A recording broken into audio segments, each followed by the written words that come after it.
Salut les amis, donc bienvenue dans cette nouvelle vidéo. Donc dans cette vidéo les amis, on va parler de mon plan actuel de maraîchage et pourquoi le maraîchage est important quand vous êtes dans l'agriculture et dans le contexte précisément actuellement. Donc si vous voulez savoir la raison pour laquelle on a choisi de faire du maraîchage à côté, restez jusqu'à la fin de cette vidéo.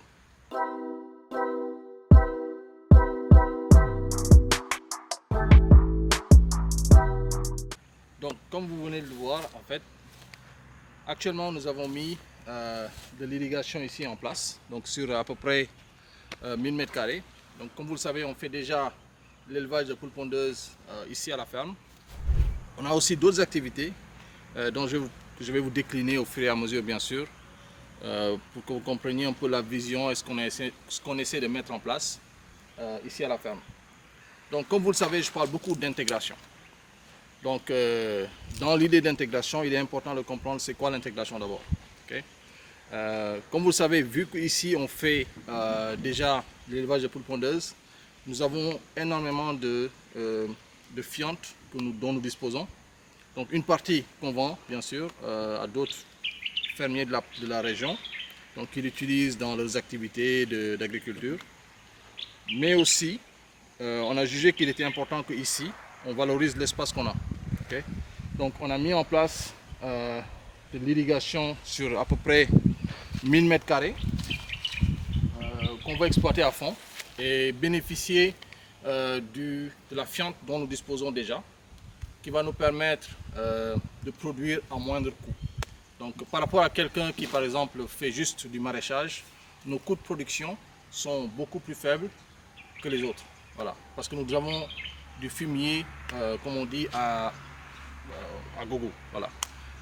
Donc c'est ça qui est important. Bon, pour l'instant, comme vous voyez ici, on a un peu d'ombrage. Donc on a décidé, et je vais vous montrer lorsque ce sera fait, de déplacer cette irrigation dans une autre partie. Voilà. Mais pour l'instant, on a déjà commencé à utiliser. On a choisi le modèle d'aspersion, même si nous voulons changer pour faire du goutte à goutte ici. Récemment, j'ai recruté un agronome, donc quelqu'un qui est spécialiste dans le sujet du maraîchage, parce qu'au départ, pour être honnête, je n'avais pas quelqu'un qui s'y connaissait très bien. Donc là, actuellement, nous allons avoir quelqu'un qui est expert dans ce domaine, qui va nous aider à changer. La première chose qu'il a demandé ou bien qu'il a recommandé, c'est de changer du modèle d'aspersion au modèle de goutte à goutte. Donc c'est ça qu'on va essayer de remplacer ces tuyaux que vous voyez, pour les transformer en goutte à goutte. Voilà, ça c'est la première chose qui va se passer. Okay? Donc pour ceux qui ne savent pas l'aspersion, le problème avec l'aspersion, c'est que vous avez beaucoup d'herbes donc c'est-à-dire que puisque l'eau est comme c'est de l'aspersion, donc il y a de l'eau qui est aspergée, comme on dit, c'est ça. Donc vous avez une zone qui est plus humide que ce dont vous avez besoin. Okay? Par rapport au goutte à goutte, vous avez vraiment une précision sur l'endroit où l'eau se va, donc directement dans les racines des légumes que vous cultivez actuellement. Voilà. Donc c'est ça que je voulais dont vous parler. C'est la première raison, c'est la première chose que je vais vous montrer dans l'idée d'intégration.